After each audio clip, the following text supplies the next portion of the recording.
Good evening, everyone. I hope you had a good week so far. The weekend is very close, so I'm sure we all look forward to this. With this, I welcome you to today's session. As always, the quick check. Can you see the slides?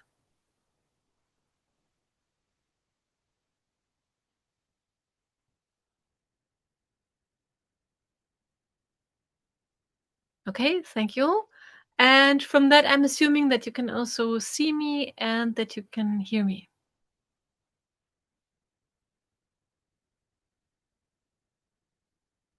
Okay, perfect. Thank you so much. So today we are going to look into threat intelligence and threat modeling.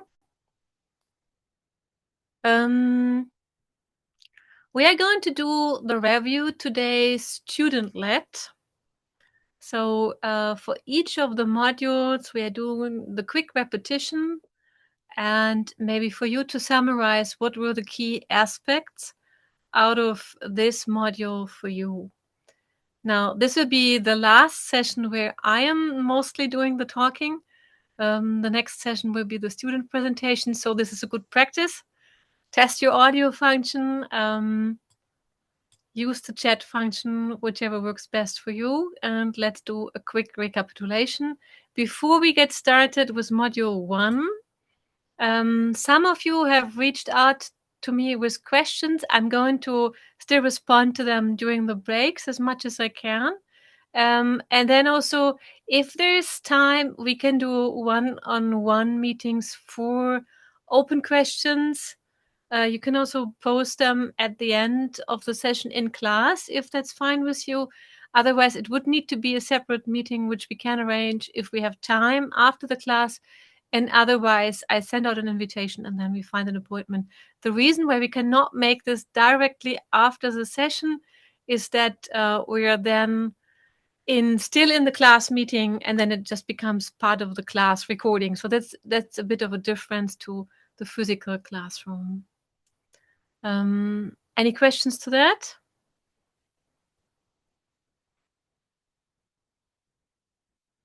Okay.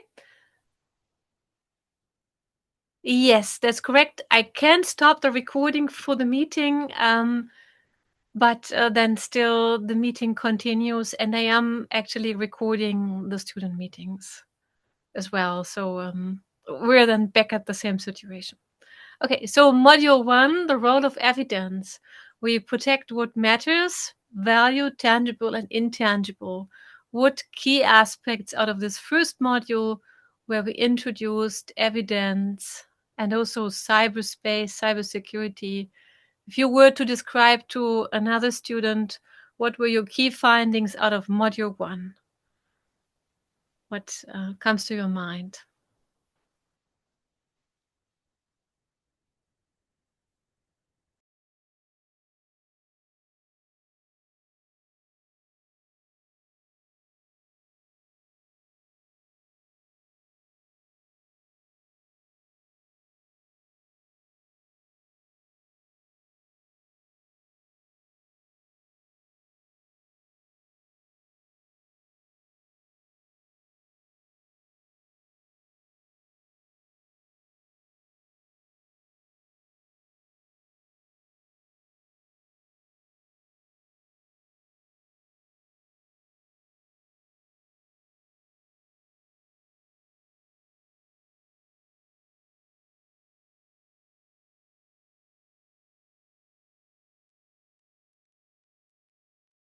Yes, thank you both, Zaina and Yatri. Why evidence is important in cybersecurity and how it helps cybersecurity departments to prevent incidents and recover from incidents. It's an excellent description. And Yatri, learning how evidence plays a role in cybersecurity with 2.4 evidence that are verifiable and credible. Yes, good points. And then we had the CIA triad. Sure, by now you can define this backwards and forward. What does CIA stand for in the context of this class?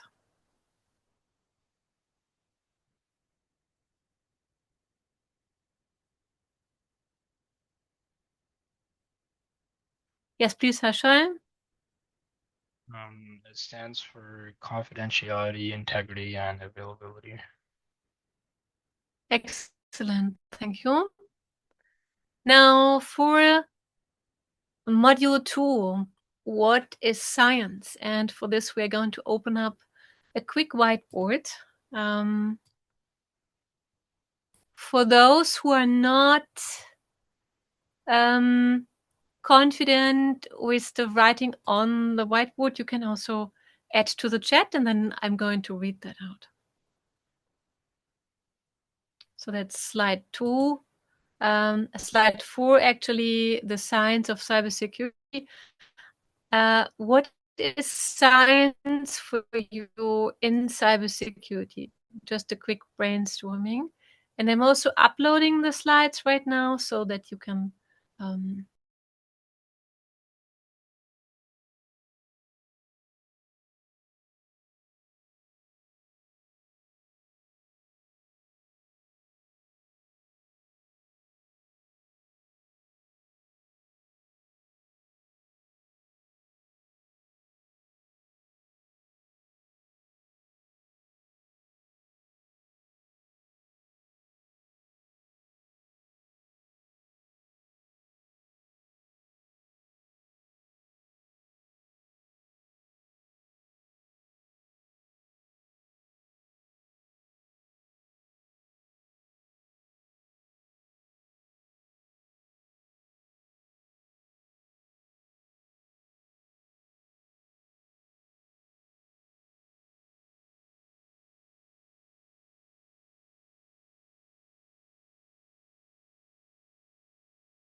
Okay, perfect. I'm seeing that there's already a lot of contributions. And the question is, when we go on slide 4 of today's presentation, which has now been uploaded on D2L, the question is, if you think back of module 2, we discussed science and the role of science in cybersecurity, and also an understanding of what is science at all and what is the scientific method. So then we have a few contributions here on the whiteboard. Then please, the students who have written those texts, if you could just quickly walk us through your thoughts or your key points. And we can start here with the top contribution. I don't think I can see the author. That's the one here in yellow. If you could please start. Just a quick comment to the Yes, description. as you said, the scientific method, and we kind of covered on how science kind of like it's very contextual, but also like process and methodical. And it's very like strict in terms of process and observation. Yes, thank you. Good description. Then we have a contribution below. That is a sentence, almost a sentence, sorry. Yeah, that's me. So, I think that science in cybersecurity is a way to approach for finding an evidence. It's not the only way, I would say, but it's one of the ways where we can use science to find evidence in cybersecurity.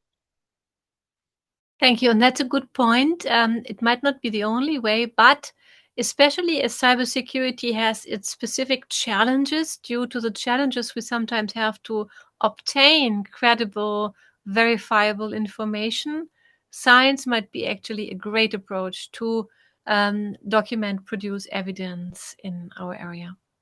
And now here's a contribution in violet. If the author might might quickly give us an outline.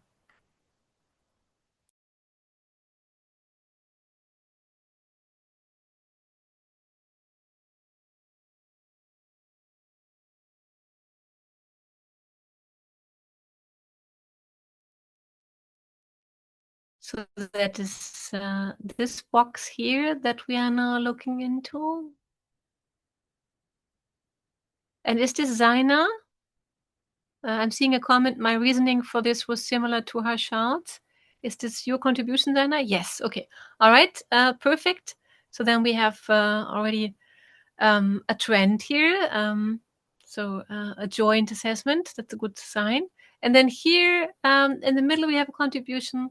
You might quickly explain what your thoughts are about this.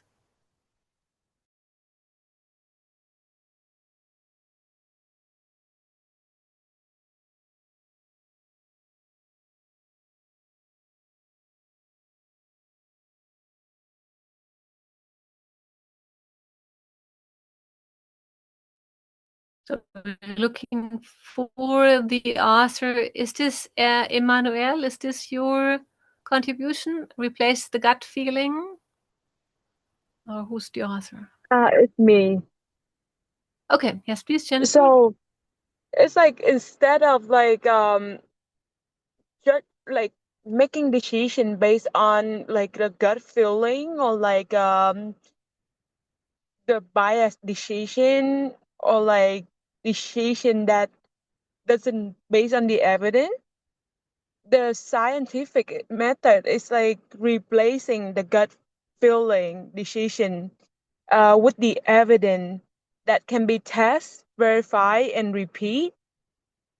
It's like to figure it out what actually worked to prevent and detect the attack rather than just like relying on like relying on the vendor and claim that oh it's gut instinct.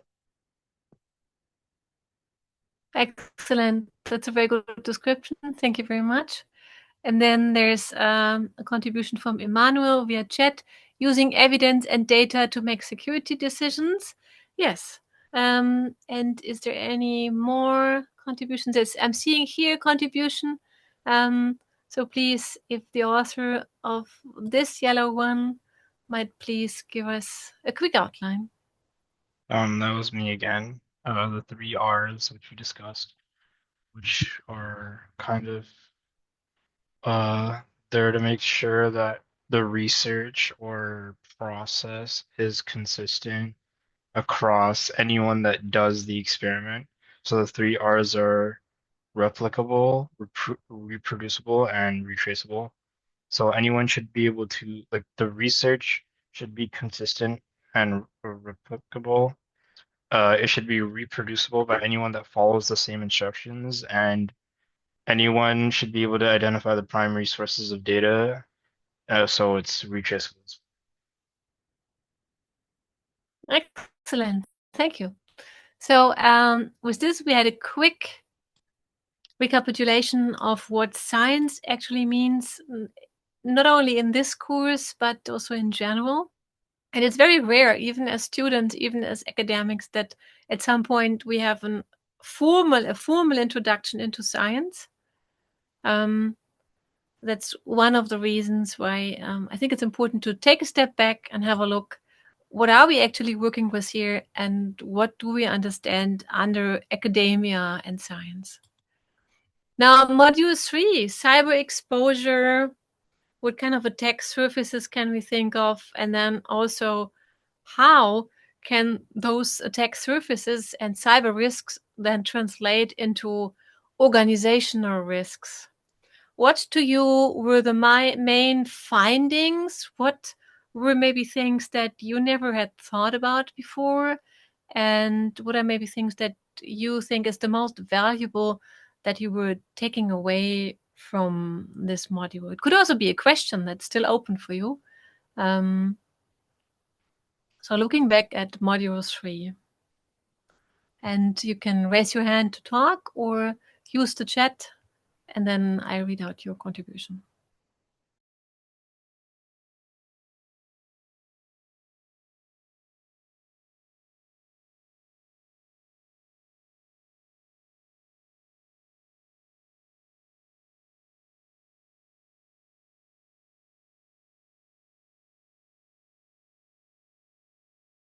Yes, please, Herr Schreier.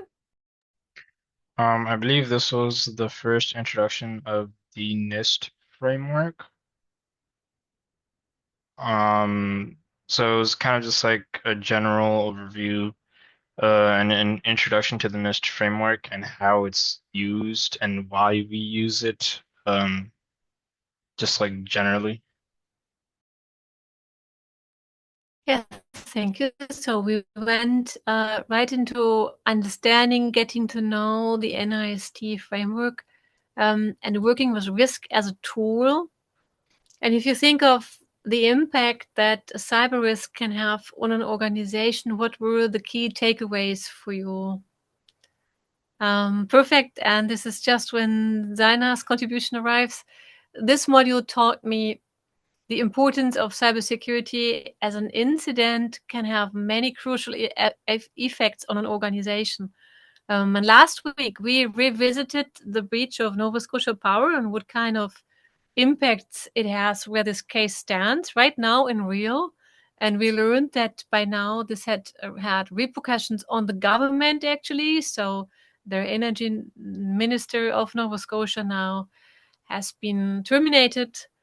And we're seeing the organization has to submit a monthly report. And if you look into the report, the situation is pretty fundamental, really. So there is still a lot of very critical operational systems that are still not restored. So yes, this has a huge impact on an organization, a cyber risk then translated on the whole organization. And Yatri, thank you. Also learning how risk is managed across organizations' different levels. Now, when we continue with Module 4, here for the first time, we officially introduced technological terms, technology that we're dealing with, technology that we have at our disposal for cybersecurity. We also discussed how today's digital architectures look like and how they maybe have changed over time and what all of this means for cybersecurity. What were your key takeaways? Maybe things that you looked different at after this module? Which things were new, which were maybe surprising, or which is like something that you feel is important to remember in the context of digital environments?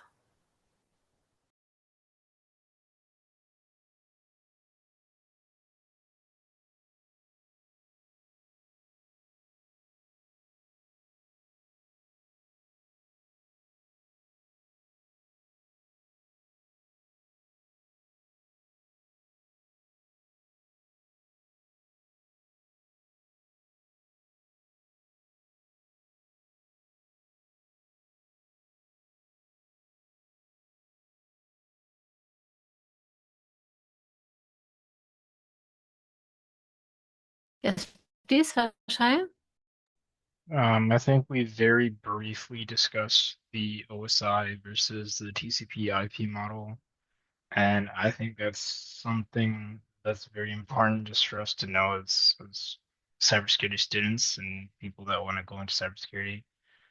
We learn a little bit more about how data travels and the whole kind of system behind it and where to look for specific things or how certain things are exploited.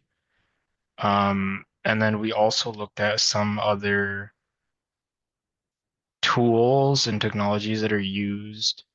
So that would include the security information and event management software, the intrusion detection and prevention systems, firewalls, antivirus, and more. Excellent. Thank you very much. That's a good summary. And then, yes, Mohammed, I remember learning some of networking basics like IP, DNS, LAN. Yes, so we really looked into basic concepts of what is a digital architecture, how has it changed? Yes, and then acronyms.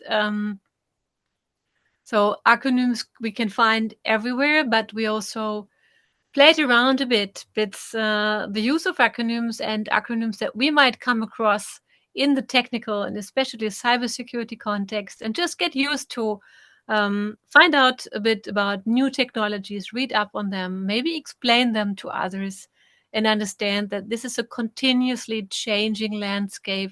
So we will be continuously learning, but that's also part of the profession and the environment. So module 5, human dimension of cybersecurity. Here we, for the first time, officially changed into the human dimension. And we got to know a social engineer. We learned about scientific methods and models and criminology to describe also cybercrime. What was it for you that was the key takeaway out of module 5? That you found the most important, maybe the most interesting? What maybe left you with questions?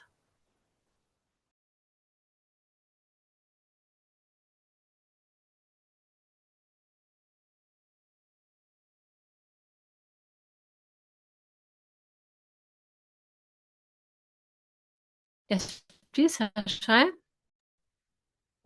So I believe we did talk about the different types of like cybercrime. So like cyber dependent, cyber enabled, and cyber assisted. We talked a little bit about the RCMP definition, I believe. And then we kind of categorized threat actors, what makes them like what's the reasoning behind why they fit in those specific categories. And then we talked a little bit about the psychology behind cyber criminals in general. So like moral disengagement, and just like sometimes it's as simple as like just monetary value. Um, I believe those are like the biggest things we talked about in the module. Excellent. So I think if I was one of your classmates and I would need a summary of one of the modules, I think I would reach out to Harsha. So great summary, thank you. And then we have also contributions out of the chat. That's Dinah, thank you as well. How cybercrimes take place in different ways and how a breach doesn't always start from technology, but from human interactions. And then Yatri, thank you. For me, it was interesting to know and understand how social engineering worked and how it's very likely for us to be a victim of it. Yes, and I think this is one of the core mindsets that we need to have as cyber professionals, and that we also need to communicate to our clients, be they external or internal clients. We want to achieve a minimum likelihood of a successful cyber attack. However, especially given the current threat environment, we're going to look into this a bit more in detail, how we can get information about this, but also with the current technical capabilities and the current typical cyber maturity of many of the cyber systems. And we do not always have an influence on the cybersecurity maturity of the complete environment that we have. There's a high likelihood that cyber incidents will be happening. So our role is to, first of all, make sure that an impact will be as minimal as possible. Second, we detect any attack as soon as possible. We can recover safely and quickly and ideally completely. So if you think again of our current case study that we observe, they are still not back into their usual operation. So maintain and bring back that operation as soon as possible. But then also understand we need to have our cyber security maturity as high as we can possibly achieve technically and as an organization in the current environment. And this might also mean that when we are choosing third parties that we collaborate with, we make it part of our procurement decision, of our collaboration decision, to have a cybersecurity agreement with them or a screening, have a look, how secure are they? Is a collaboration with them potentially going to represent the weakest link in our cybersecurity setup. So these are all aspects out of this. And then Emmanuel, thank you. We learned that cybersecurity is not only about technology, human behavior plays a big role, and attackers often use social engineering to manipulate people into giving access or information. Yes. Now, Module 6, Cybersecurity Best Practices. We worked with people, process, and technology, and this is a model that has been developed by the very well-known computer researcher, cyber researcher Bruce Schneier. He has also coined the wording a hacker's mindset. What were your takeaways out of this session, these two sessions, and the best practices with regards to people, process, and technology aspects? How would you describe the key outcomes to other students or other cybersecurity professionals?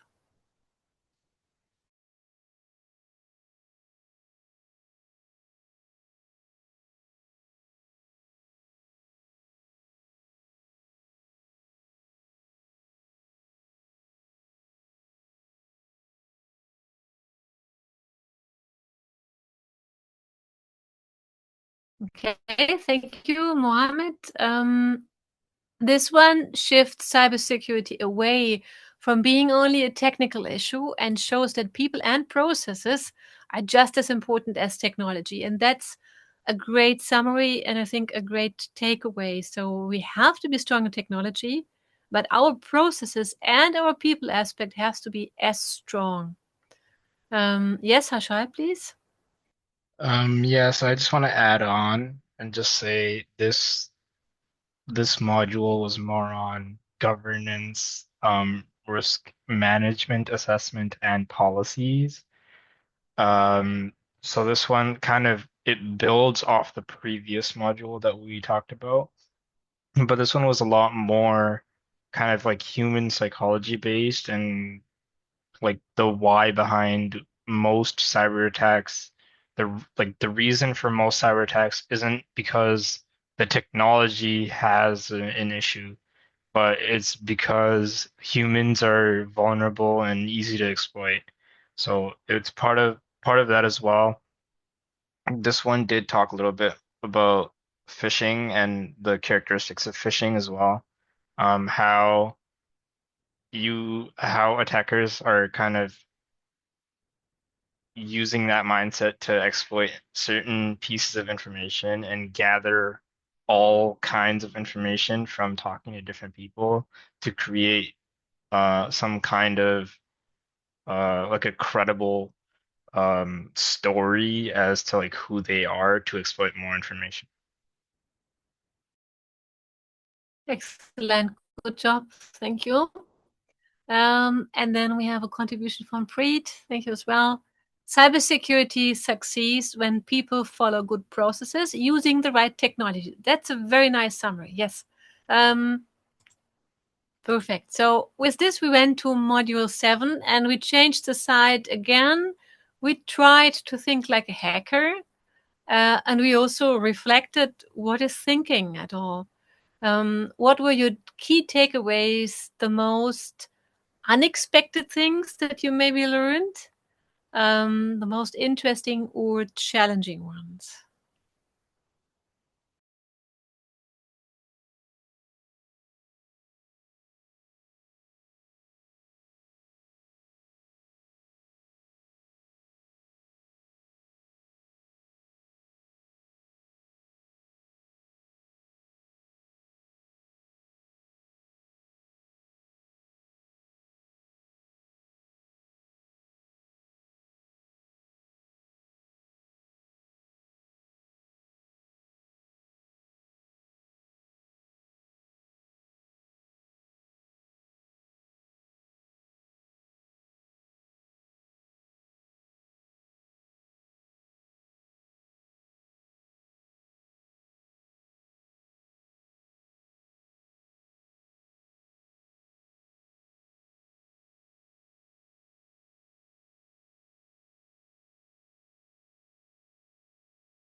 reflecting on module 7, if a classmate or somebody else would ask you, what did you learn today?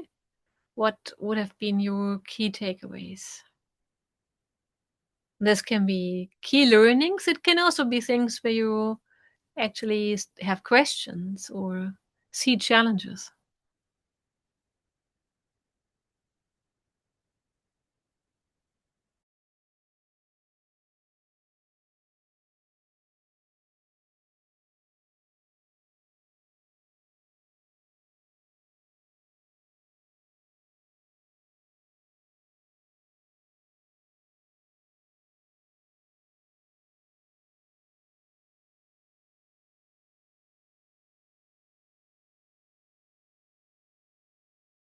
That's a good finding, Zaina. Thank you. Something that I found interesting was understanding how attackers actually take the time to understand their target, whether this is an organization or person, and then build themselves a way to successfully reach the target without raising suspicion or getting caught.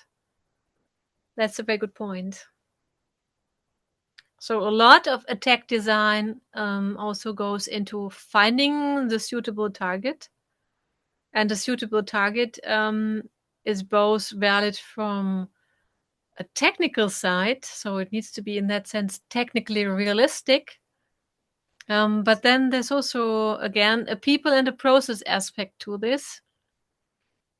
So find the most likeliest path of success with the right amount of effort. So we can see that this is tailored.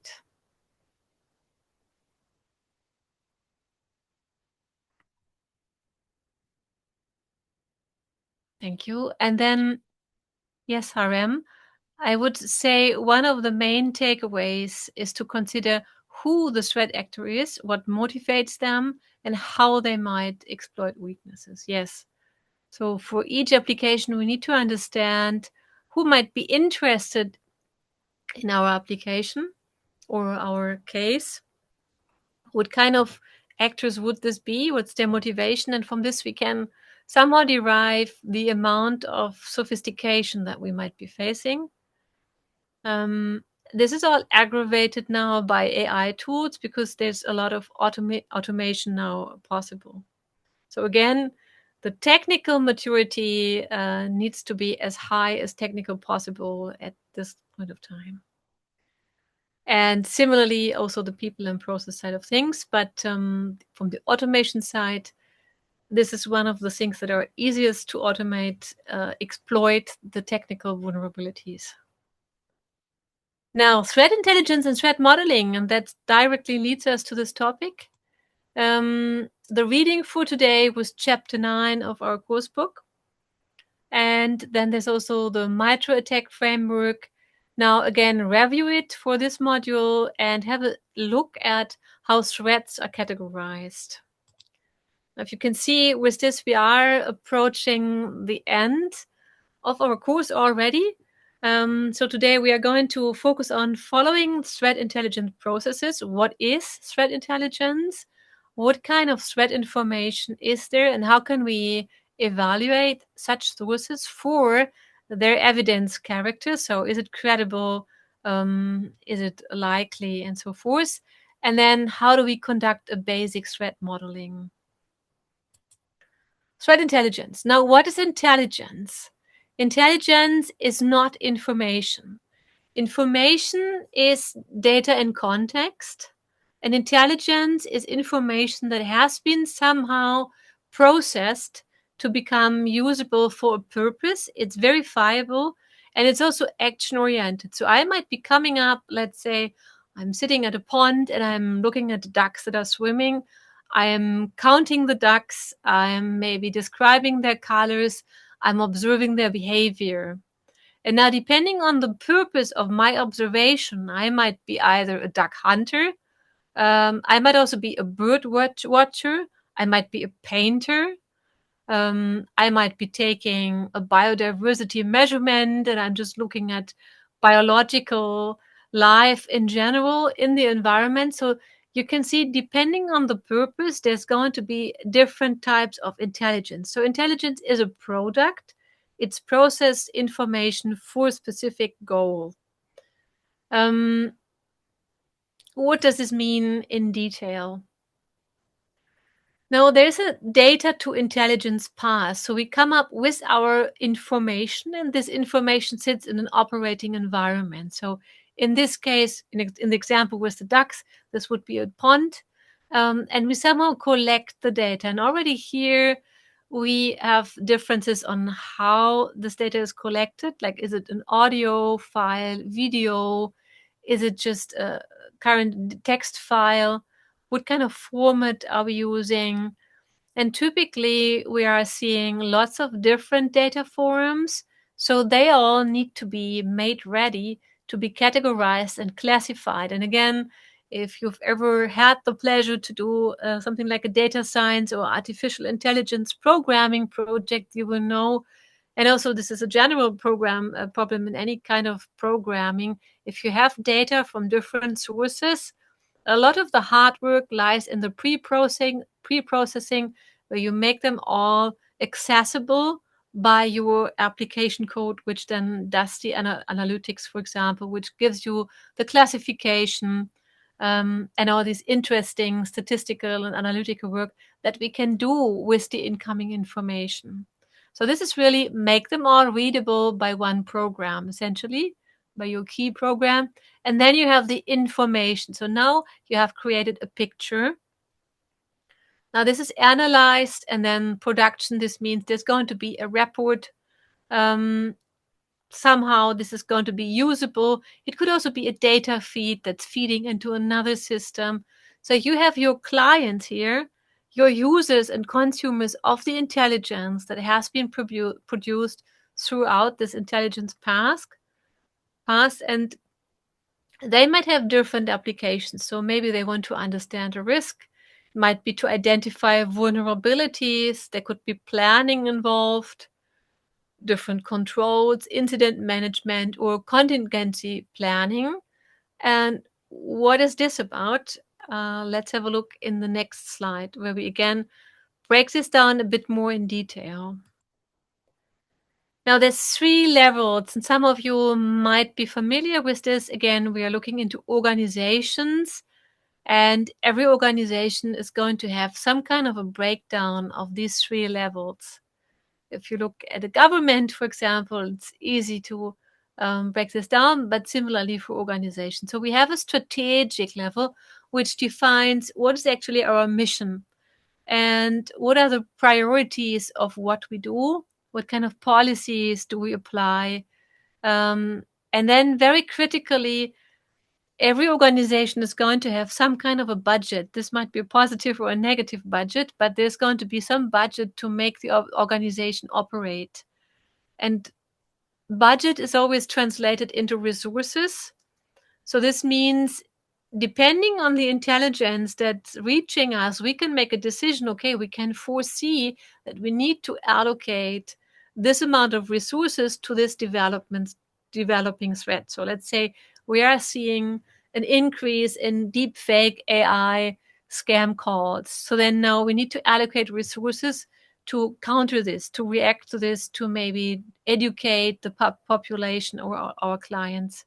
And this is also then part of the outreach.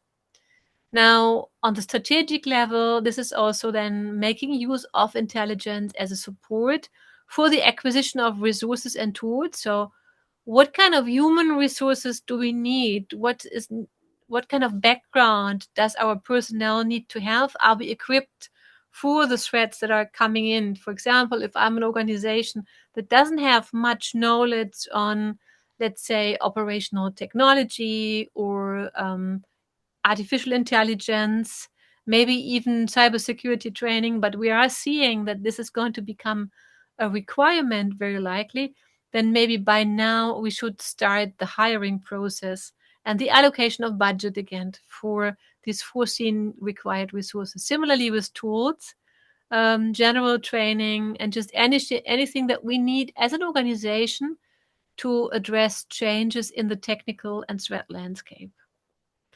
Sometimes as organizations, we will also be requested to provide feedback to legislation and regulation, or we want to provide feedback for required changes in legislation and regulation, and similarly for funding and funding requirements. And then as organizations, we also have to develop strategies to handle future challenges with our partners, stakeholders, and other interested parties. This can be just a communication ahead.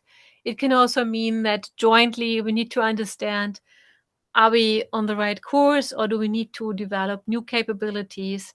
Do we have to change direction in some parts? On the operational level, this is guided by the strategic level. Here we provide support for large-scale projects that are designed to have a large impact, for example, on an entire criminal enterprise. So let's say we want to break down on those deep fake AI scams that are bringing customers to, let's say, open up their bank accounts, provide bank account information. And all of this we can see is led by a major organized crime group.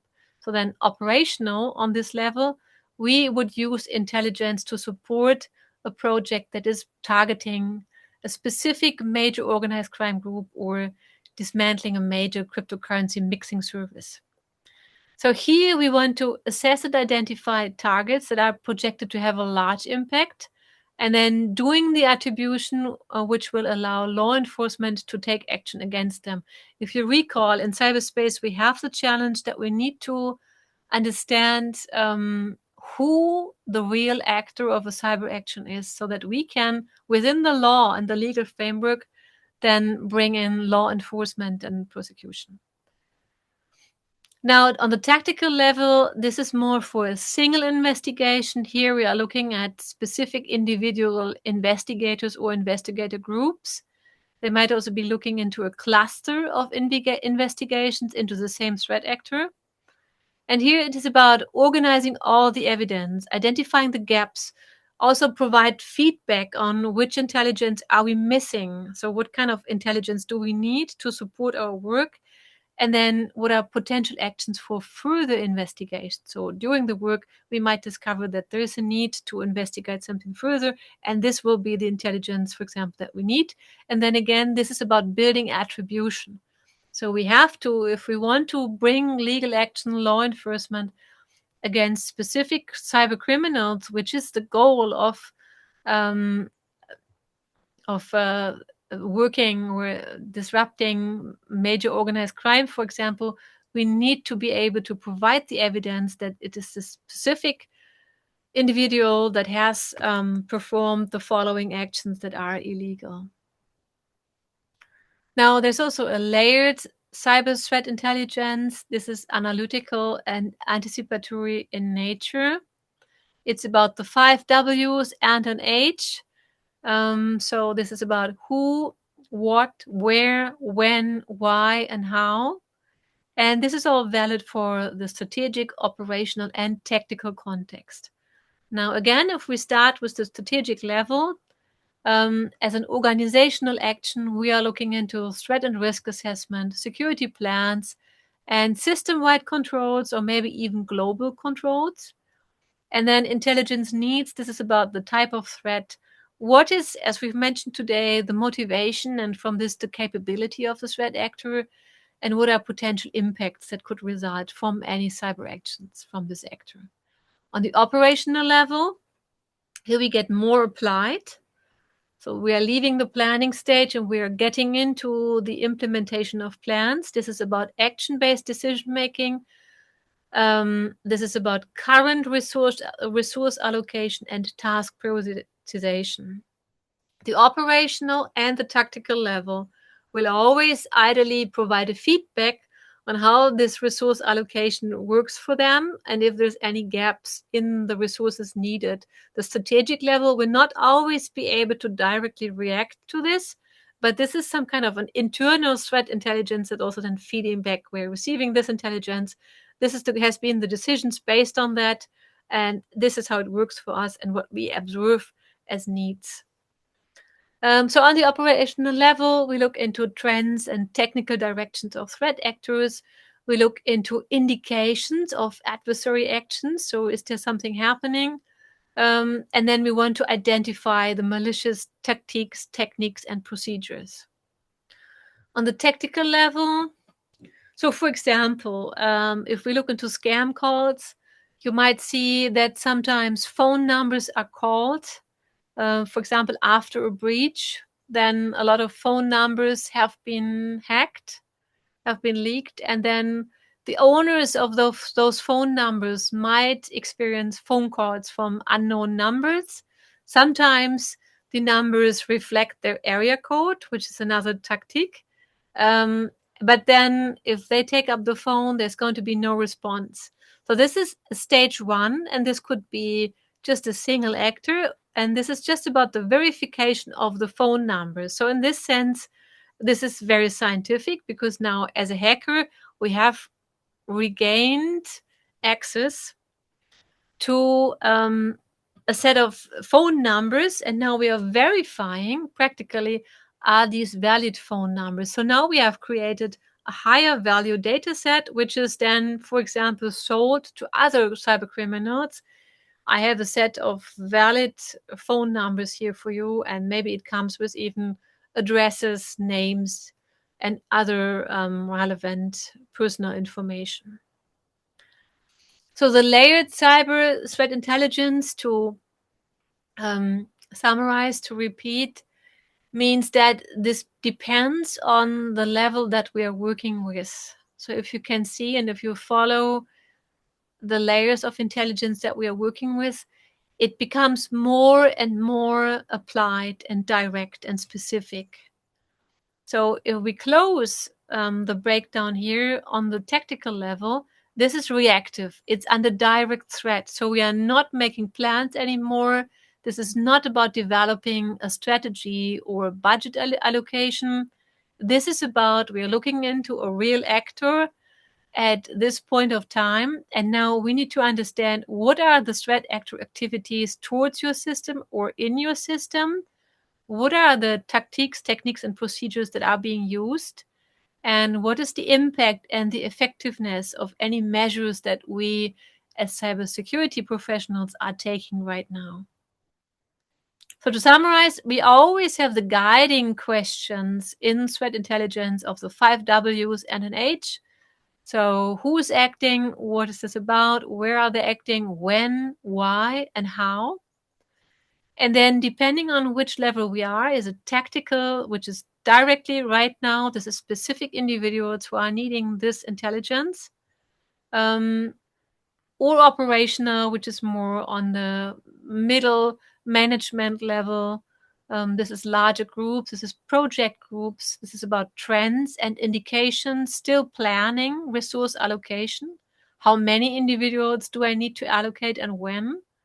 And then strategic level, this is also about understanding what types of threats are there about. So if we look into the Canadian National Security Report, for example, then this is on the strategic level, where there's a breakdown of the current cybersecurity risk landscape for Canada. What kind of threat actors do we see and foresee, and what is their likely impact of any actions?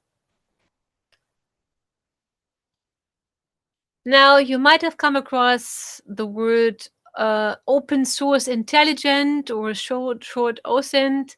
Now, open source intelligence is intelligence that has been produced from a systematic and passive collection of open source information, and its processing, analysis, and dissemination in response to, for example, specific law enforcement agencies or criminal intelligence or investigative requirements. So there's an actionable investigative lead, and this is used in traditional policing and cybercrime investigation. It's also used in the military. It's also used in businesses by now, or even individuals, because there's a lot of open source intelligence out there these days. Now, if you think of any geo mapping tool, for example. This is open source intelligence. And open source means it's public information. For the most cases, there's also then open source intelligence that's less easy to access. Now, we are going to do a reading break. And in this reading break, you can have a look at these examples of non-commercial sources of open source intelligence. We have here a few examples of Canadian sources, then there's international and also academic or non-profit sources. Very important are those two sources here, the CVE. So that's the common vulnerabilities that we might find here, and exposures. And you might have heard this already. Vulnerabilities are listed and they are provided with a CVE number when they are reported. And then there's also the MITRE ATT&CK framework that we've worked with already. And then here are other sources for open source intelligence that are available. For this reading break, because I'm sure many of you would also need a non-reading break. Okay, I'm hearing that you cannot see the slides on D2L yet. Thank you for the feedback. Okay. So for me, it says that you can. So we are, oh. Okay, my apologies about this.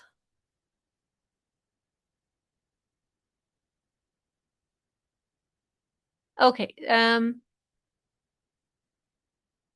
Okay, my apologies. I had overseen that this was the main window that you still needed to see.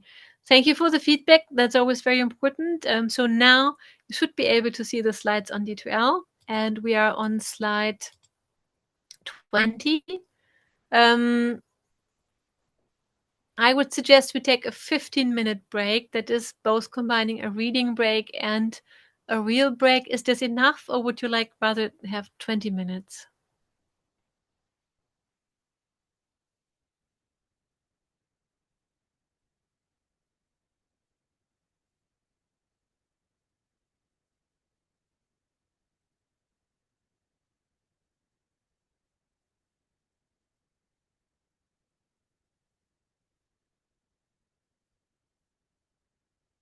So a quick feedback, please. 15 minutes or 20 minutes, and that's a bit of time for you to have a look at some of the sources and also have a break. Okay, so some of you look, okay, we have a majority vote for 20 minutes, then we do 20 minutes. Thank you all for the feedback, and then we continue at 7:46. So enjoy your break, and we continue the session at 7:46 Eastern Standard Time.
Welcome back, everyone.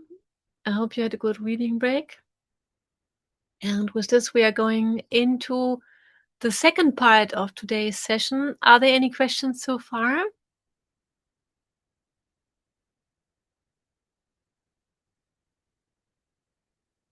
Okay, excellent. Now, tactical intelligence. What kind of examples can we provide here to make this a bit more specific? Now, as an organization, we might have already at hand internal technical intelligence, technical tactical intelligence, and this might be logs. Remember, logs need to be set up. So the first thing to make sure is, do we have all the logs set up that we need? Do we have any monitoring already at hand? Then there might be regular or specific extraordinary network scans, vulnerability scans, any system scans. And then we've mentioned this already today, the intrusion detection system, intrusion protection system, and the YARA rules. This is about our security setups, and then any tactical intelligence solutions or threat intelligence solutions. So very often organizations will have a provider as part of their security setup, or as part of really only an external provider who provides them with threat intelligence, for example, as a feed, as a data feed, as an information feed, whatever they need. This might be to inform the cybersecurity professionals in the organization, or to already inform, let's say, a security operation center, so anything that's supporting the internal cybersecurity posture. Now then we have external technical intelligence. This could be threat feeds that are compiled by external organizations. This could be vulnerability databases. And we have the CVE as an example out of the reading break. This is, again, if you think of MITRE, this would be tactics, techniques, and procedures, or then IOCs and malware info. And all of this can be hand-cured and tailored to an organization by an external organization. It can be automated or both, and it can have the form of reports, automated data sets that can feed into security systems, or both. And then typically this would be set up on a regular base, so we don't have to call for it every time that we think we need it. Then we just would have a given frequency when we get updates on this. Unless there's a new critical vulnerability, then there might be external reports or external alerts. Sometimes the Canadian Centre for Cybersecurity, for example, will provide such warnings. So would be the Canadian Cyber Threat Exchange, or CISA from the US, the FBI, or also the European Agency, for example. And then there's also intelligence that's adversarial or human based. So this would be from out of the dark web, anything social media or reports or intelligence products. And as you can see, what kind of local technical context you have will define what is available and also what you need. There's other professional resources. You might have a cybersecurity analyst at hand, or you have maybe an external organization that would be your first responder. After a cyber breach, there will be digital forensics, so there could be analysts. There's forensic psychologists, just like in non-digital crime. There's also criminal profiling. In general, there's tech crime investigators or specialists. And then malware, very often we need to understand, how did this malware actually work? How did it get into the system? What was the attack or the so-called kill chain? So here is where reverse malware analysts and engineers come into play. There's also digital forensics examiners or investigators. And then not to underestimate the role of forensic accountants.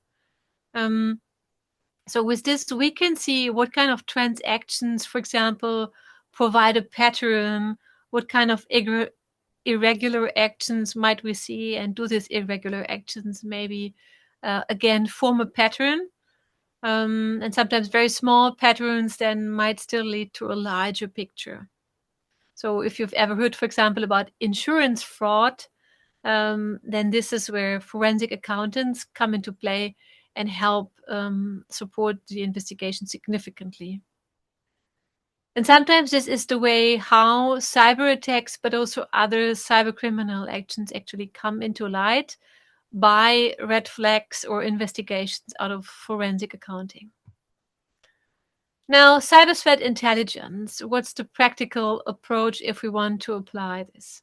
If we break it down analytically into a process, there's 3 steps that are taking place. First, we have the threat information.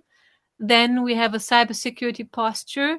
And then there are organizational actions. Now, in our organization, we have a threat actor, and we know, if we know their identity, we can assume their motivation, or if we know their motivation and goals, from this we can have an assessment on what kind of strategies they might use, what kind of tools they might have available, and what would be potential tactics, techniques, and procedures for an attack. Now, with this, we can model what kind of attacks, patterns, or effects, and again, tools we might see. And then this leads to potential targets. And we have an infrastructure that's consisting of technical devices, but there's also physical assets, as in buildings, doors, objects, coffee machines, and then humans. And they all come with their own vulnerabilities. So if we take this whole picture together, we have a residing risk, a remaining risk. And this risk is a decision. So what are we going to do with it? We could avoid it ideally. We can transfer it, so change something in the setting. We can mitigate it. So we can do active preventative actions to minimize or maybe even eliminate the risk.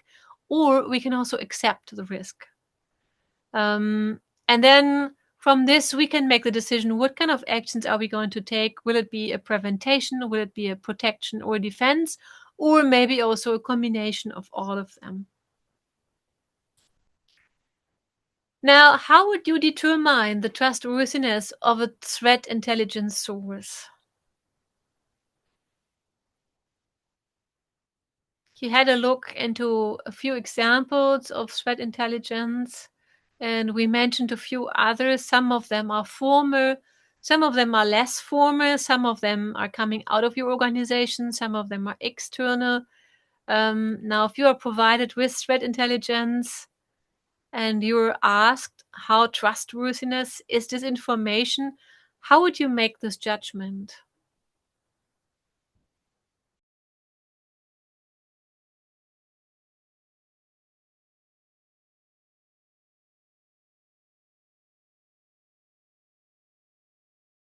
Yes, and we developed a few good questions throughout this course. So one question is the source credible?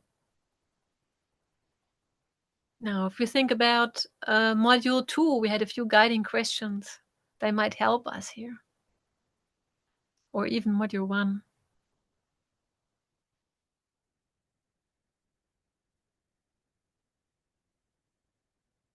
Yes, Yatri, thank you. If it's a scientific source or not.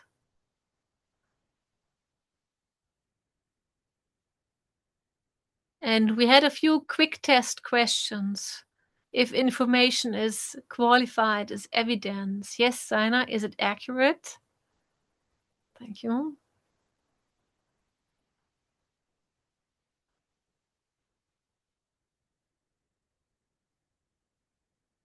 So we had, is it verifiable? And another angle to this would be looking from the scientific quick test. Can we reproduce the result? Can we retrace the source of information? So yes, the 3 R's of science would be a great quick test. If the threat intelligence source is trustworthy and the information is very likely correct. And then, yes, Jaden, if the intelligence source is reputable, provides evidence, a pattern of previous trustworthiness, and then replicable, repeatable, and retraceable. Thank you. Yes. So ideally, we can define that the information, the threat source, qualifies for scientific quality evidence, and then we can continue without further questions in most of the cases. Sometimes in cybersecurity, we cannot make this judgment because we don't have enough information, and we also don't have any alternative sources available because of time or really openness of information. Also, the kind of information we might be looking for might be so rare that there's really either just a few information sources, but we cannot expect them to qualify to the scientific standard. So here, however, is a guide on how we can still evaluate sources of threat intelligence. So first, the provenance, then the format. This is a practical aspect. Then the relevance, and then the fidelity. Now, the first one really goes into, do I believe this? So what is the source of the information? Again, is it a primary source or is it a secondary source? So somebody citing somebody telling something that they heard, somebody is summarizing something. And if you read, for example, articles in the internet that are working on, let's say, scientific topics or any technical topics, if you try to find the primary source, you will often find that there is gaps, and sometimes there's storylines that are repeated that are actually not correct. If you have the primary source, you are avoiding this risk. So now, is your source trusted? What kind of level of objectivity, so lack of bias, can you expect? What authority does this source have? So if we have a government source reporting on a threat, then this is credible. If we have a social dark web channel reporting on a new threat, this might be correct, but it might also be not. And here comes the previous reliability of the source into play. What kind of reputation does the source maybe already have? And and this is again where our scientific tests come into play, are you able to independently confirm information from another source?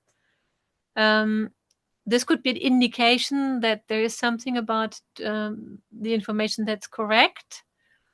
Sometimes we are, however, not able to do so. So then the relevance, what is the relevance to my situation or context? Can I use it in my application? Is it timely and current? So is it not outdated?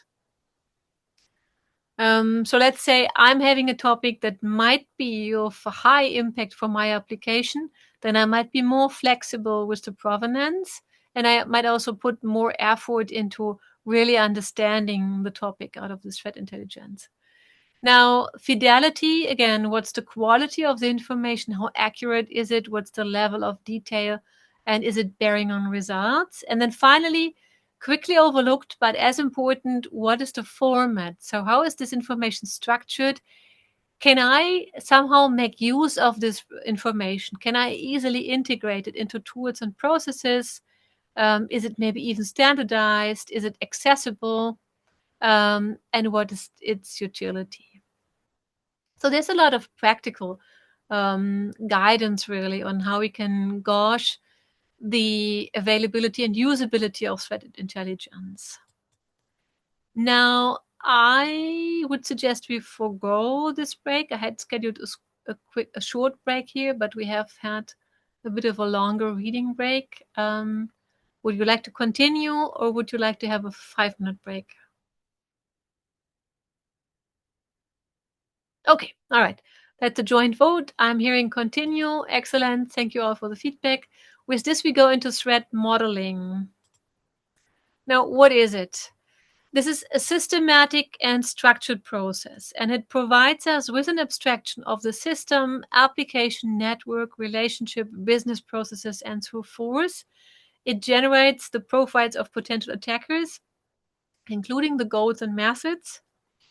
It also catalogs and prioritizes threats, and it helps us to guide mitigations. This is distinctly security-oriented, so this is not about bug fixing. Excuse me. Just coughing.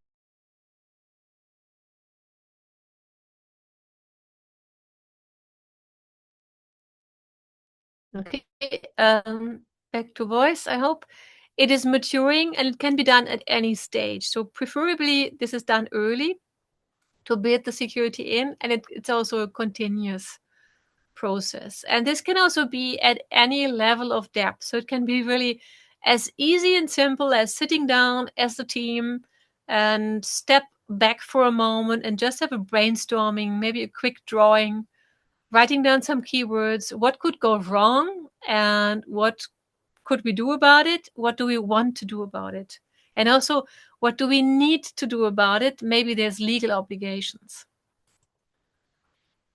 So here, there's the four key questions, and also looking into the follow-up, the scope, what are we building on? Or if we have the system already, what do we have? This might be just the application, the organization. It can also be based very specifically already based on our architecture or process flows. So again, this can be broken down as much as desired and also as the capacity provides. Now, some systems are low risks, some are high risks, and some have maybe already security controls in place. And there's also vulnerabilities that might not be exploitable. So there's a level of judgment and also system study required. And now if we look into the threats, what could go wrong? Who could be an attacker? Why would they attack and how? And also then don't forget about the accidental or natural hazards and what is in general the vulnerability analysis.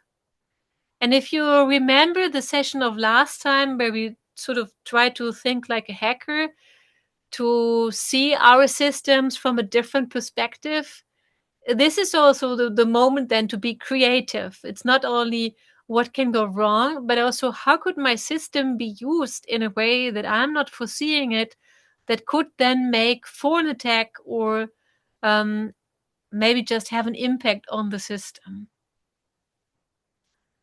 And then mitigation, what are we going to do about it? Are we going to do something about it? And then once we have put measures into place, did we do a good job? So this is about the validation. And as we are doing an evidence-based cybersecurity approach, we are well equipped and we know that we need to test, evaluate, make an assessment. And once we have done all of this, there might even be an audit that we can show to our customers, external clients, that we know what we're doing there and we have tested it as well. So this can even become your unique selling point or unique selling advantage of a product, that you have provided your system with this procedure and you are ongoingly doing it and you're also being externally credited. Now, what do I need to protect? This can be an overwhelming question. And again, if we start with our system, the first question is, what are we building or working on? So what is our system? And let's say I am a small cafe and I have a POS system that I'm handing out to my personnel, that walks to my staff, that serves the customers in the cafe.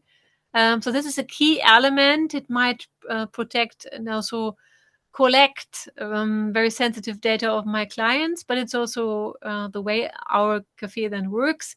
It's also critical for the operation. Now, what kind of threat actors or agent might I face? So this would be the question, what can go wrong? The system could be hacked. We could also have a communication failure. So let's say our communication provider has a major outage. Then the system is down because we cannot connect to our apps, to our applications. So then we come up with a list of attack scenarios, and we can also then rank them in their likely impact and their likelihood. And now we have a new view on the vulnerabilities of our system. So we might have been aware already of what kind of protection measures and also vulnerabilities we have in place on our systems. But now combined with the view of the potential attack scenario or failure scenarios, we can make a ranking. What are the most likely scenarios that might happen, the most likely exploits or failures, and what's the, in that sense, most severe impact. And from this, we can come up with a ranked specific risk list and then decide again, what are we going to do about the individual risks? Are we going to do something about them? What kind of mitigation do we decide upon? And then later on, we can validate, did we do a good job? Are we doing a good job? Because this is a continuous work.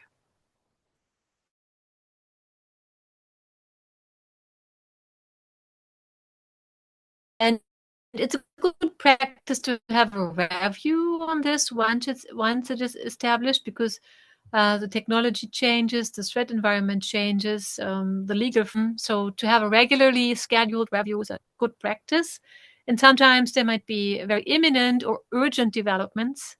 So then again, we have to review very quickly our systems.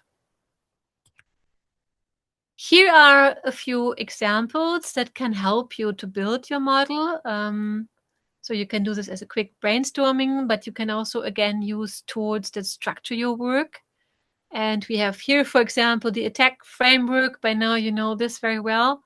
There's also CAPAC, which is Common Attack Pattern Enumeration and Classification. Again, this is from MITRE. And then there's STIX. You might hear this expression at some point in the threat modeling, and this stands for Structured Threat Information Expression. And this is a language for expressing cyber threat and observable information. And here's some guidance on these tools in more detail. There's also some common threat modeling approaches. You might have heard DREAD in the past in this context. This stands for damage, reproducibility, exploitability, affected users, and discoverability. So if you look, for example, into the legislation of the United Arab Emirates, they have specific IoT legislation. Similarly, the European Union, and they both work with the approach that the impact on the affected users or the number of affected users gives an idea on how high the risk is scaled and what kind of measures are accordingly required for your application. Now, then there's the STRIDE model. That's another very common model. This stands for spoofing, tampering, repudiation, information disclosure, denial of service, elevation of privilege. And this is software, so developer focused against our CIA triad. TRIKE is a similar one, but this is focused on the acceptable risk based on the stakeholder requirement. So this is focusing on the risks. Then we have another one that's more enterprise oriented or operationally focused. That's called VAS, so Visual, Agile, and Simple Threat Modeling. And then finally, PASTA, for those who are getting hungry by now. This stands for Process for Attack Simulation and Threat Analysis. It's another risk-based framework. So you can really see the importance of using risk modeling and understanding risks in cybersecurity. And this is threat attacker focused, aligned to business objectives and technical requirements. Finally, we have Octavi, which is operationally critical threat asset and vulnerability evaluation. This is another framework, again, risk-based. It's very complex, and it's based on operational practices and organizational risks. Now, if we work together through an example, so this is on page 34 of your slide set. And here's Adam Shostak. He's very guiding, one of the leading cybersecurity professionals to easily break down the topic of threat modeling. So that's Adam Shostak. What, why, and how, and what are we going to do about it? Now, for the STRIDE model, the S stands for spoofing. And for an example, this could be about, remember, we test this against the CIA triad. This could be against authentication. And such a risk could be mitigated, as we've often mentioned through using MFA, for example, or trusted communication channels, passwords, and so forth. Tampering affects integrity, and this can be mitigated by encryption. Then repudiation, the property that is violated is non-repudiation, and this can be mitigated by logging, so monitoring, secure timestamps, audit trail protection, or digital signatures. If you again remember our case of Nova Scotia Power, there were questions and also from customers with the validity of power bills, and this is about power logging also. So if we combine this with secure timestamps and we have an audit trail protection, then this is a measure to mitigate such risks if possible. Information disclosure, this is about confidentiality, and we can again mitigate this by encryptions or good access control. Denial of service directly attacks the availability, and we can provide a mitigation by using backups, have a good authorization in place, and disaster recovery measures. And then elevation of privilege attacks the authorization. And this is mitigated, for example, by using policies like least privilege or an input validation or authentication.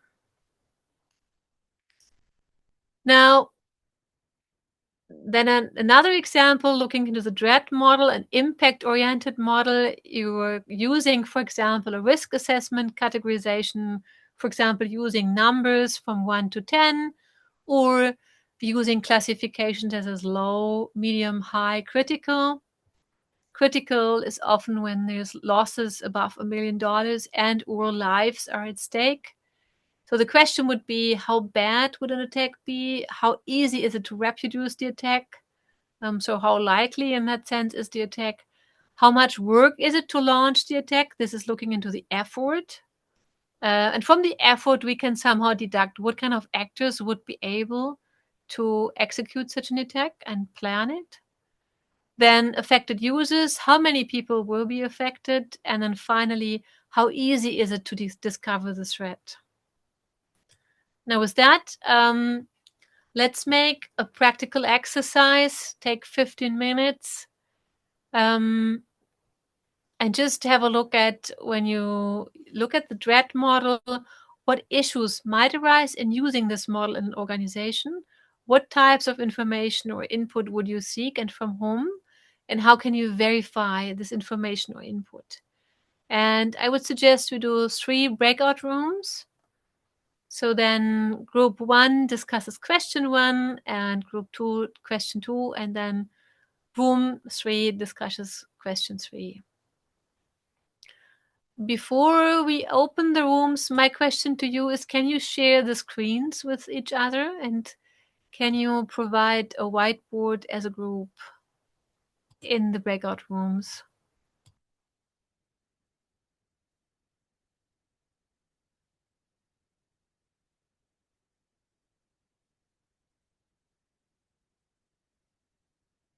Or is this something that we haven't tested yet?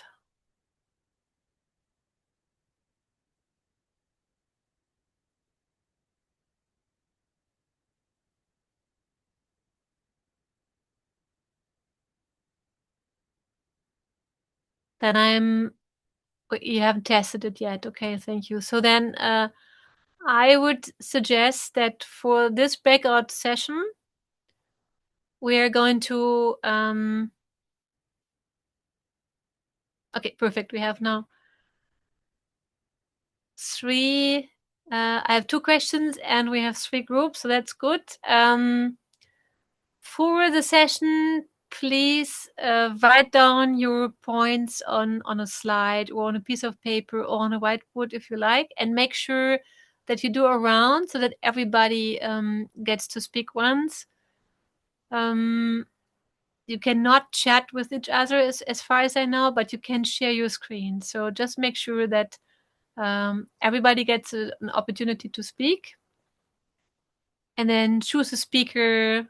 In the end, we have 15 minutes, and I'm just quickly answering 2 questions. So 1 question, can we choose any threat model approach to answer these questions? This discussion is pertaining to the DREAD model.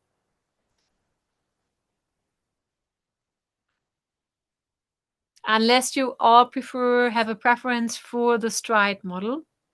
I'm open for preferences there. And in the meantime, I am, yes, please, Harshaya. My question was going to be similar. It was just going to be, what model do you want us to focus on? Okay, I think you can choose which model you choose on. So it's either the dread or the stride model. You just need to then share which one you have chosen before you then share your results. Okay. Any more questions?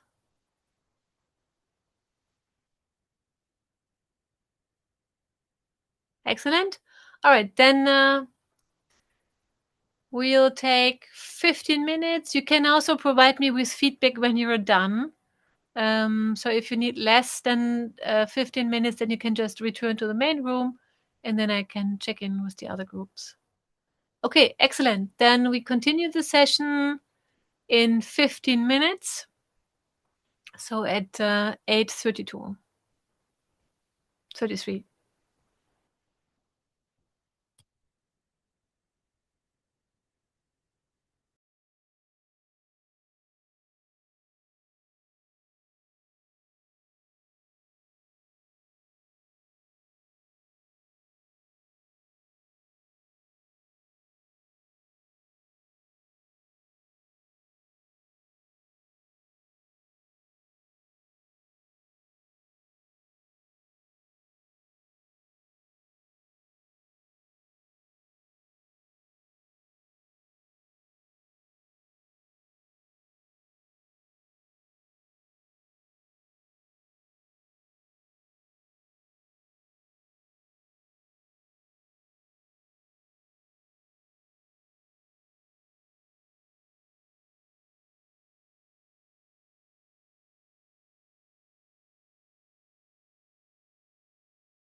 Hi, Professor. I lost my connection. Can you put me in a group? Yes, sure. Yeah, I just lost my connection. You had, yeah, hang on.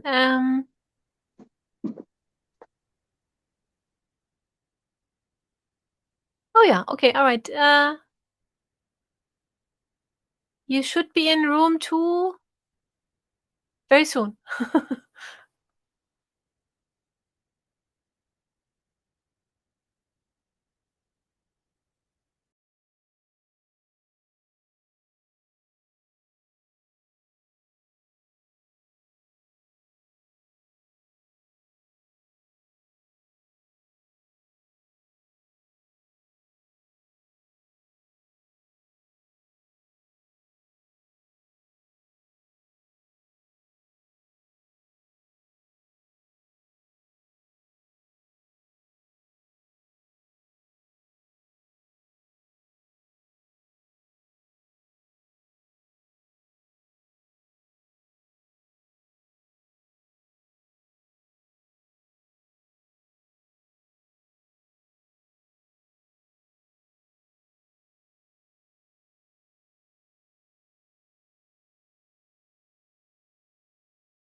Okay, welcome back, everyone.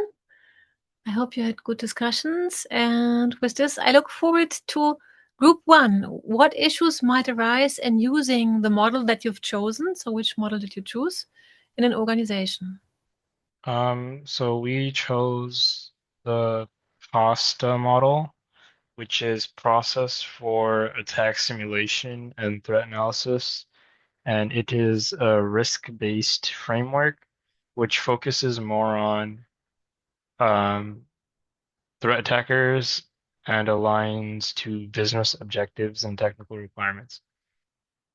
So one of the main things that we talked about, which falls under like multiple categories, was the use of the framework it's effective for technical, but doesn't really talk much about like people and processes or like social engineering tactics and anything related to exploiting people and just getting information out of them.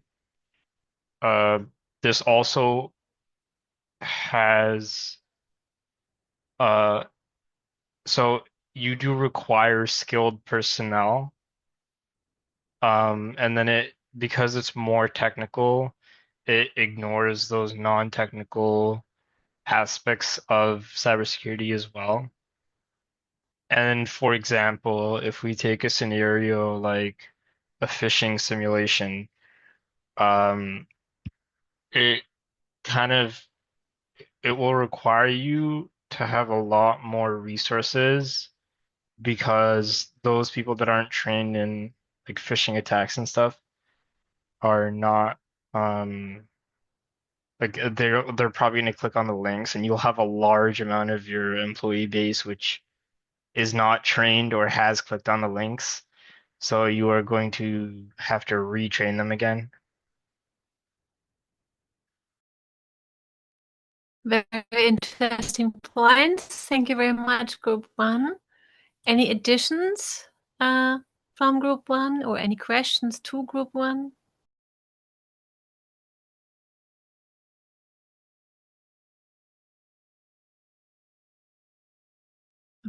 Okay. Thank you very much again, group one. Great work. And then group two, which model did you choose? And then how did you answer? What types of information or input would you seek and from whom? Yeah, so for the question two, we chose dread analysis, and we based our answers on the example of phishing attack. So for dread model, the D stands for is like I'll talk about damage and reproducibility. So the way we can understand that how bad an attack would be by getting information like financial losses or like reputational loss for the organization, and we can get this information from the top executives and like business managers of an organization.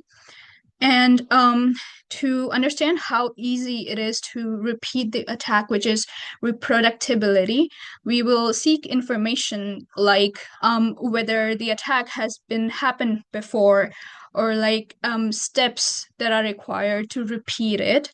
And we will get this information from security analysts in the organizations or who are people who are looking after the cybersecurity part of an organization. Now let my other teammates talk about the next parts. Okay, so for the dread model, like I'll be explaining the exploitability aspect of it. So we would look at how difficult it is for an attacker to carry out the attack, right?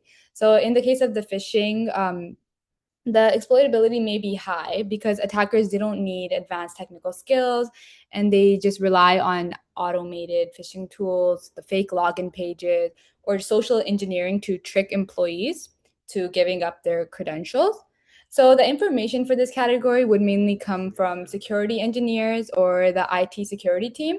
So because they can like explain how exposed the systems are, what controls are in place, and whether attackers would need like a high or low level of skill to exploit the weaknesses.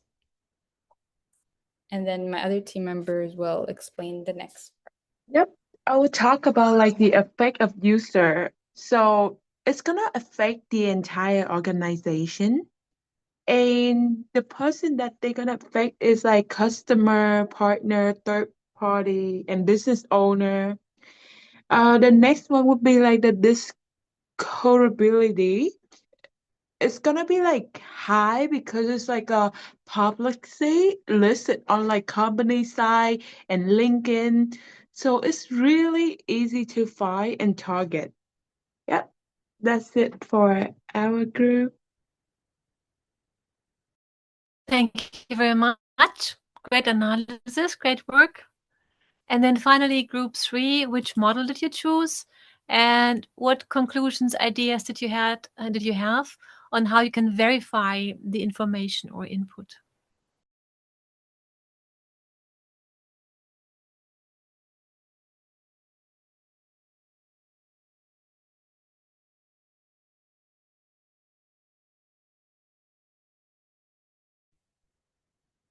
For group 3, we did the dread model,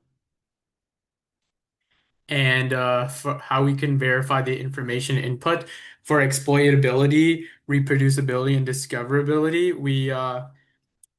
We determined that a proof of concept, like if an engineer claims to put like exploitability as 1, the way to prove that would be to have an internal security engineer or external penetration or external security engineer to do a penetration test to attempt to see how exploitable this certain exploit is. And regarding the actual damage for infected users, we would trace the journey of the packet throughout the system and the architecture to confirm exactly which databases were affected by that certain malicious payload, proving whether the compromised system is widespread or actually contained.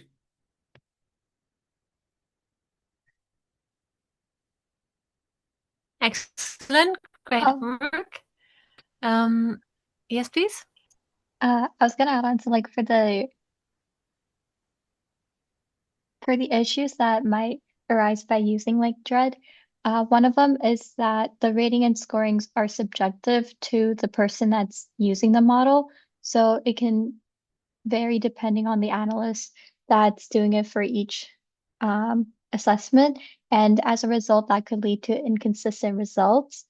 Another issue is that in the Dread model, all 5 of the factors are weighted equally, but depending on the organization type, they might want to weight some of the factors differently to be able to determine a more accurate category like the scoring based on their organization and standards. Yeah.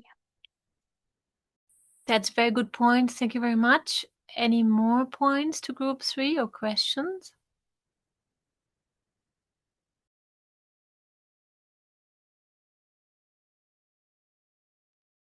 Okay. Thank you very much, group 3. Great work. And to add to what Prachi mentioned, that there might be different outcomes for, let's say, the severity rating of risks. So it might be depending on the person who does the rating, depending on the culture of the organization, there might also be a hesitancy to scale or rate a risk as severe just out of concerns how the board might be taking this, what kind of consequences this might have, to be not sounding as the alarm bell. So this boils down to communication and really discussion culture, openness. If you remember, also bias within organizations. This could be an issue as well. So that there's some kind of social pressure to keep a risk lower rated than it actually is. Now, with this, we have discussed today how do we work with risk-based threat modeling and threat intelligence. We have seen different models, and you've studied a few in more detail, understanding what do we need to protect and what kind of actions do we have at hand, how do we assess the current threat environment and the threat environment specific to our organization and application. To conclude, we have threat intelligence. Intelligence, other than information, it's processed information. It has been processed towards a purpose. It's verifiable and action-oriented. Sometimes we cannot verify information to the extent that we like to do in science, but then we have learned a few methods to still make decisions on, are we going to include the information or no into our threat modeling. Now, threat modeling is the intentional application of threat intelligence to support actions and planning. It's a static representation of threats against an organization to guide discussions or actions. However, now with AI available, we are increasingly seeing also current, so live threat modeling, or at least high frequency threat modeling.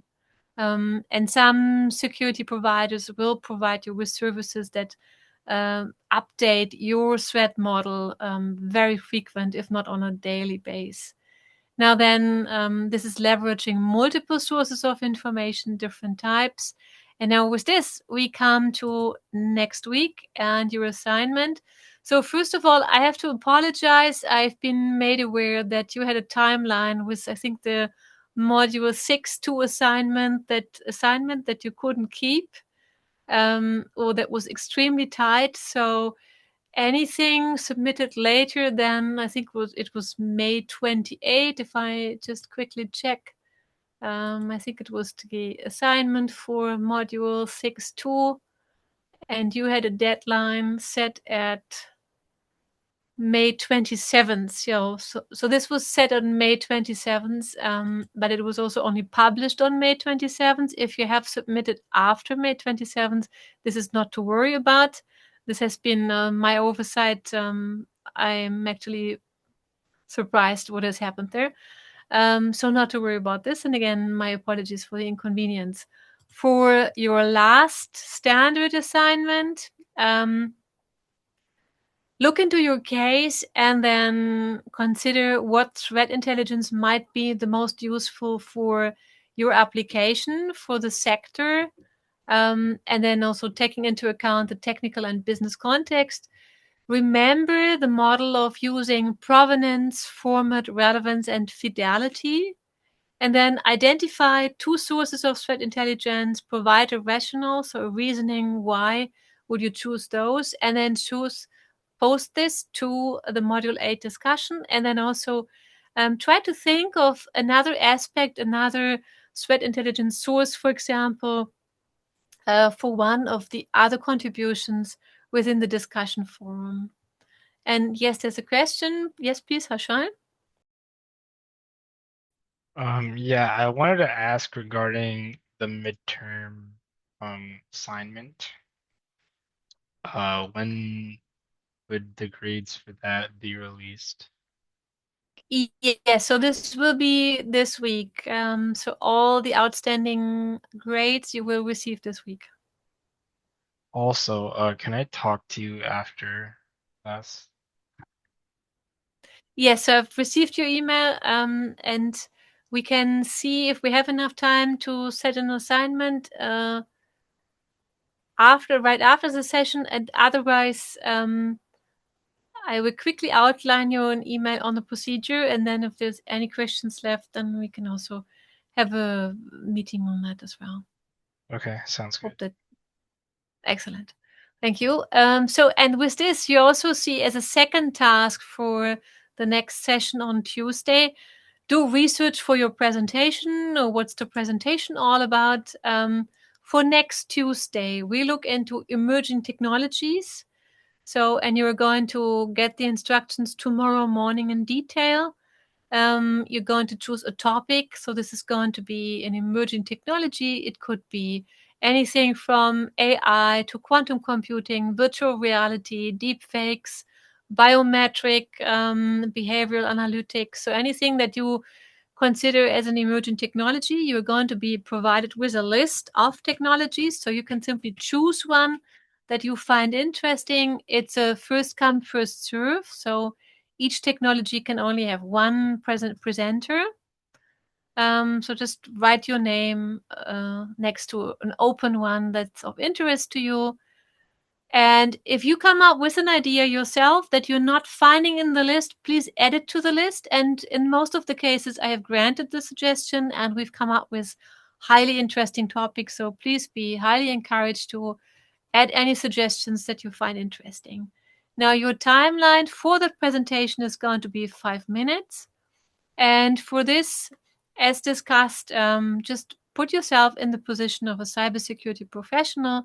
So you very briefly describe the technology, why it matters to cybersecurity, what kind of opportunities you see, but also threats. And then one question that we should be asking.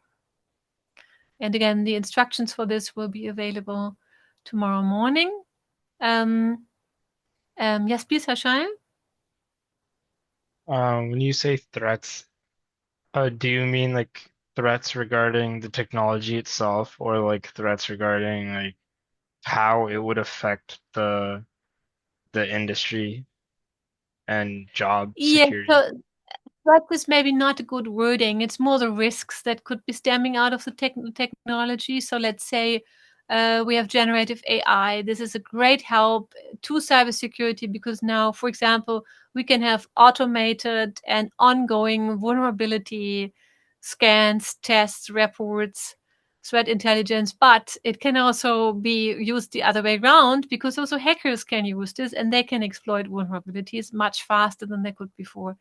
Does this answer the question?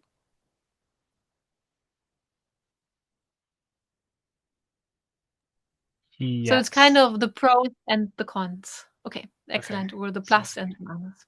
Okay. Any further questions?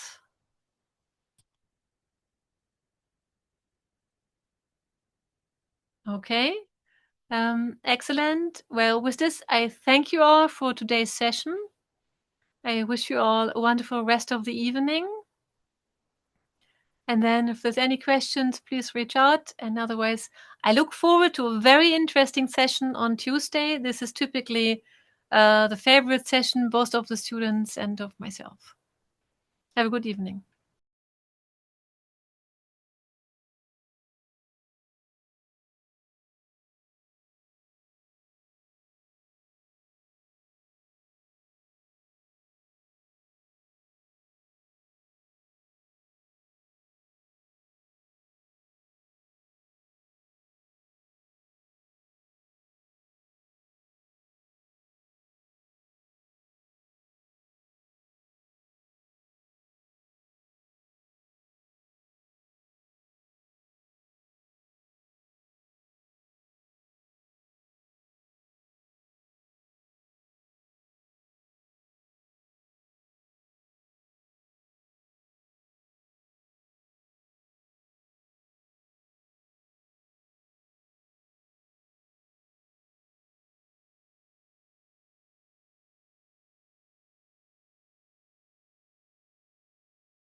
Okay. So I did have a question regarding the very first module because I don't remember if I've done the module or it's just marked as completed for me and there's no grade. So I'm just sending you an email right now. And the module 1 has not been graded yet.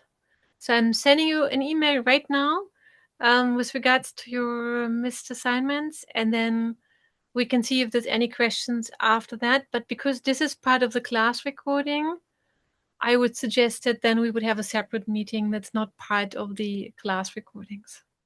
Okay, sounds good. Okay, excellent. Thank you so much. Have a good evening. Yeah, take care, Professor. Take care.